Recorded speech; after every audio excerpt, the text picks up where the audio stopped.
You know what else is nasty, Bert? What's that? The quarterback situation around some of the teams in the NFL. Yeah. Your New York Giants. You know Yeah, what? well, yes, yeah, All right. yeah. We So, I mean, nothing in we don't terms know, of you know? like when your plan is Russell Wilson and Jameis Winston, Yeah. I'm going to go ahead and say that you're not in the best position. And when you look around the NFL, there's probably at least We four signed them a teams. week apart. Why not? You know? Yeah. Like, and this is like, to me, off the top, four teams that clearly have no idea who their starting quarterback is going to be or what their plan is beyond 2025. The Steelers are probably hoping for Aaron Rodgers, but they don't have him yet. The Browns have four quarterbacks that are going to battle for one spot. One of them is probably going to be gone before the season starts. The Saints have Derek Carr, but he's probably going to miss a chunk of the season. And the Colts don't know if the guy they just drafted, is the guy. I mean, they've been trying to replace Andrew Luck since Andrew Luck left. Like, it's just they're just taking a bunch of swings and they're not working out. So let's start with the big team. I guess the most interesting team, and that's the Cleveland Browns. You have Joe Flacco, you have Kenny Pickett, you have Shedeur Sanders, you have Dylan Gabriel, and technically you have Deshaun Watson, who's not going to miss the entire season, but if you listen to some of the reports, that the Browns are probably entertaining buying him out. So correct. He may not even be on the team, and they should. They shouldn't have even offered him that deal. Let's be honest here, but they are known for making terrible decisions, and this is right up there with it. I don't believe in absolutism. I wouldn't have gave him the deal. I understand the thought process, and it just didn't work. But now you're at a point now, and I can even give you the first year where he got injured, because he was at that point away from the game for 2 years. He wasn't going to all of a sudden be the great quarterback he was before all the stuff happened and before he got injured. Yeah, but it was the guarantee, though, dude. You don't guarantee a guy. Yeah, that's So and now it's even worse. Like, he's never going to be that guy again. And now it's just too much. So you do have to cut him. You're going to eat the money anyway. Just get him off your team and at least get the bad juju off your team, so you can really focus on the future. So who do you think will start week 1 for the Cleveland Browns? Week 1, we will see Joe Flacco start for the Cleveland Browns. I think it's as simple as that. And I know they're playing coy and they're not naming a starter, and I think that's because they truly don't know. But if I am going to put my faith in starting out, it's going to be a guy that had not only been there before, but has won a Super Bowl before, and has even led that team in the playoffs before too. So there's no doubt that whether it's Gabriel, Shedeur, or Kenny Pickett, they might have great camps.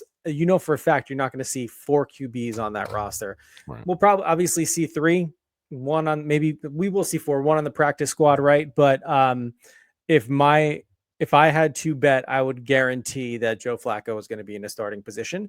I think Kenny Pickett's going to do a really good job competing for it. I just don't think they're going to roll with him. It's probably going to be very similar to kind of like the Russ situation in Pittsburgh last year, where they're going to roll with the veteran first and then see what happens.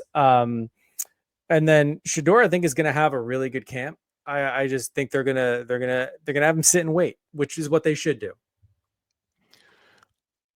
I do believe Joe Flacco will start week 1. I don't think he's going to start the entire season. If the Browns are under 500 by the bye week, I think for Shedeur Sanders, if Kenny Pickett starts, the rush from fans to start Shedeur will come a lot sooner and be a lot louder if Kenny Pickett's starting. And I think the fans will be willing to be more patient if Joe Flacco's starting, because he's a Super Bowl champion. He's a veteran, and they were winning with him before.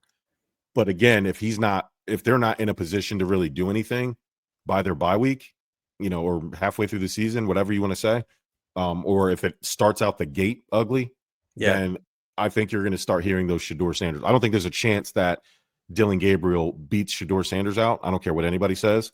I also think that Pickett will likely be cut or ask for a release, because he's not going to win the starting job. He wants to go there and start. I don't think he's a bad quarterback. I think he's in a bad spot for him. And I don't think he has much wiggle room. You're either going to start, or you're just going to start until Shedeur's ready, period.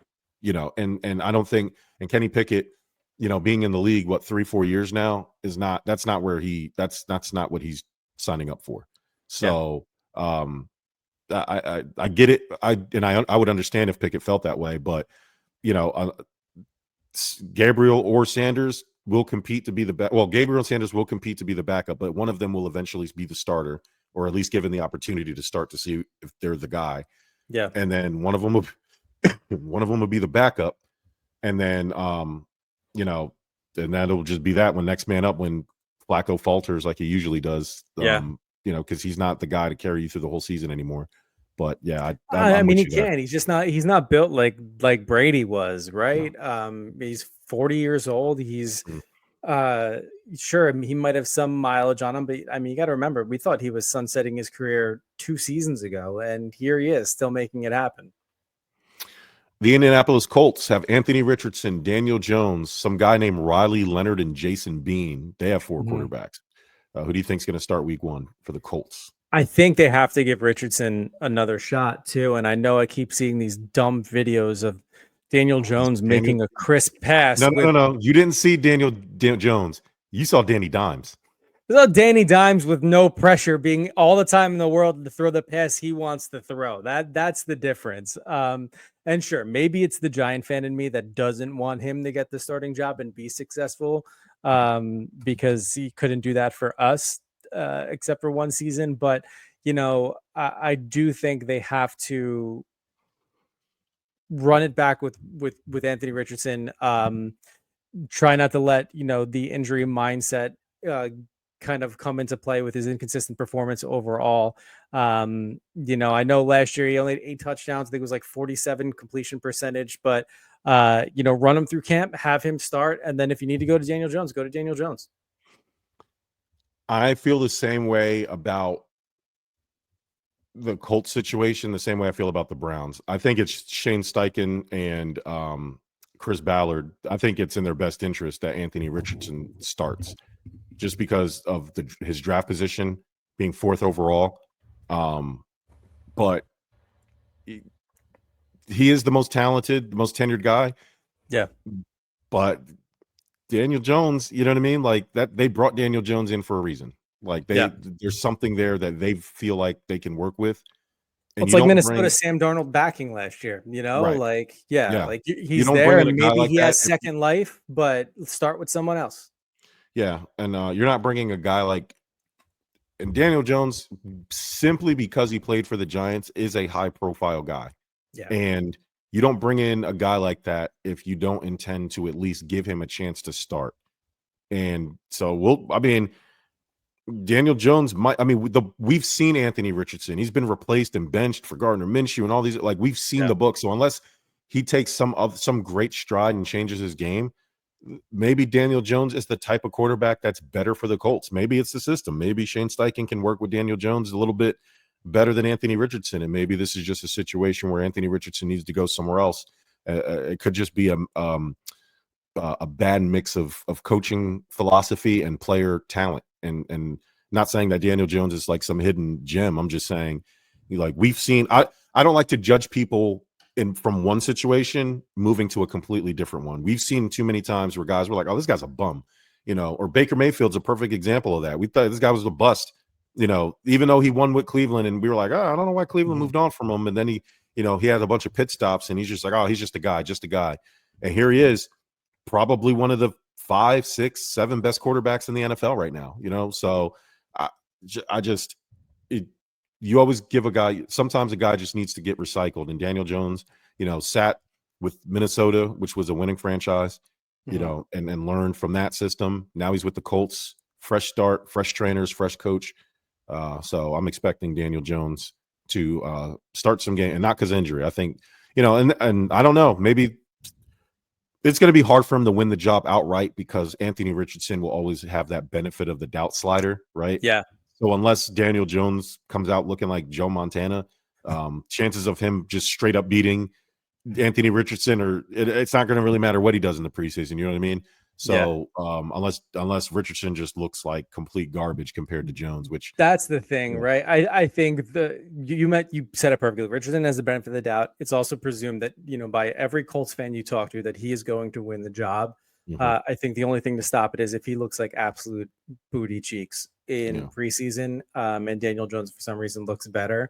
I think they'll still roll with it. I think I think management and coaching staff is doing what they always do. They want to foster competition, and they're like, we're not naming a starter yet. Could be anybody's job. We just paid $14 million for Daniel Jones, so why not give him a shot at it too? I do think they're probably still leaning with Richardson right now, regardless, but they want to make it a competitive camp and see who rises to the occasion. And you did say it could have been a system thing. Daniel Jones maybe did not work out in New York with the 3 different coaches he had throughout his tenure. Maybe this is going to be different. I have a hard time seeing that, probably because of my fandom, but who knows? I'm still sticking with the fact that it's going to be Richardson starting. The last I read, now this was right beginning, like, voluntary OTAs. Shane Steichen did say that Jones and Richardson will split first team reps in OTAs. So if you're reading tea leaves like that, then they're obviously willing to give Jones every opportunity to take the job. Again, I'm with you. I'm more confident in saying that Richardson will start, but again, not only will Richardson will start, but I guarantee you Daniel Jones will start more games in 2025 than Richardson. I'll put it like that. He may not start the season, but he will start more games than Richardson, and I think I'd put a significant amount on that. Yeah, all right, I think Bert. that's plenty fair, right? Yeah. It's to finish it up. No matter what starter they go with, they're going to be on a short leash. Yeah. Yes, facts. If Daniel Jones ends up starting, he's going to be on a short leash, and it'll be Richardson most of the way, and then vice versa. All right, main event time, Bert. Your New York Football Giants. Jesus. Yeah. Take your pick, man. I mean, Tommy DeVito wants out of there. That was my dark horse. And so Tommy DeVito and his weird little Guido manager, whatever they're doing, little Tony, whatever his name is. I don't even know his name. I just know he looked like he walked off the set of The Godfather as an extra. That's it. Yeah. He looks like that's a fun game. What's his role? Like, picture him.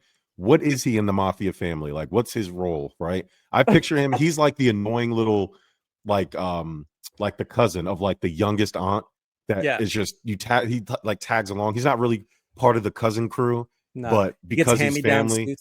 Yeah, all the hand-me-downs. They give him the worst job. Like, hey, watch the door. Like that's your job. Just and he's always a scapegoat. They'll blame it on him 100% of the time. 100%. Who's starting? Knowing our coach, it's gonna be Russell Wilson. Yeah. Brian Daboll is craving veteran presence and consistency. And say what you want about Russ, he gives you both of those things.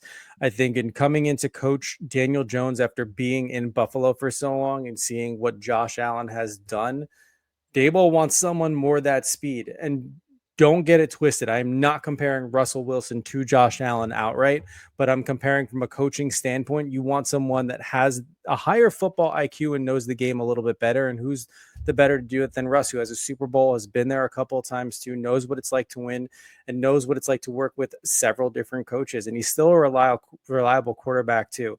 But if anything, despite the fact that Giants management and coaching staff is saying it's anybody's game, just like everybody we've talked to, my bet is come week 1, they're going to go with the guy they're paying $23 million versus the guy they're paying $10 million or so on. So I would bet it's Russ, unless obviously barring injury or just an absolute shit camp, but it's going to be Russell Wilson. Jameis is decent, but Jameis is always going to be a backup quarterback in my mind. Yeah, I'm with you. I mean, listen, Russ, 10-time Pro Bowler. He's a Super Bowl champ, and he's easily the most accomplished quarterback, but this is a what have you done for me lately league, right? He did really well in Pittsburgh, I think, at least to start, and it kind of faded. Was that all him? He didn't play as well, but to me, the whole team kind of just as a unit just kind of slipped away towards the end of the season. I don't know what that was about. Obviously, Russell Wilson didn't. I think he was 6-1 in the first 7 games, and then he lost like the last 5 that he played. Everything went down: completion percentage, yards, passer rating, like all of it. I'm with you. Jameis Winston is the ultimate gift and the curse. You don't know if you're going to get a 4-touchdown game or a 4-interception game. But a great locker room guy, one way or another. 100%. And a guy that I wouldn't be mad if he was on my team as a backup quarterback. And if he had to go play a couple games, I wouldn't be mad if my main guy went down and I need Jameis for 4 or 5 games. I live with that. Like, now, do I want him carrying my, no, like, but I trust Jameis to get hot for 4 or 5 games at clip and just kind of keep us where we need to be. But you're right. Dable and Joe Shine can't afford a Russian roulette quarterback like Jameis Winston to start. Like, they need a steady hand. And you say Keep what their you want jobs about this year. to keep their This job is this why year. they signed 3 quarterbacks in a month. Like, they don't get it twisted by any means. They are trying. This is their make or break year. If they have above 500 record, then they might keep their job another year. If not, it's lights out for both of them. Yeah, I think it'd be unrealistic to say, hey, you got to go out there and win the division Yeah. or make the playoffs, but you have to be in position to make the playoffs. You have to be in wild card contention. And the only way you miss out on it is just like math, like you lost more division games or some shit. Like, which is possible. I mean, you're in the it is same possible. division as the Eagles, the Cowboys, and the Commanders. So and we know the Commanders had a huge year last year in defying expectation. Eagles Super Bowl champs. Dallas, I mean, Just they're got George Dallas. Pickens So, today. yeah, George Pickens. I mean, they might be back. I don't know, but I mean, I don't care. They're still the Cowboys. So, like, yeah, good, cool. You made to the playoffs. We know what's going to happen once you get there. So I'm not really worried about the Cowboys. I mean, we know the book is out on the Cowboys. We know that for sure.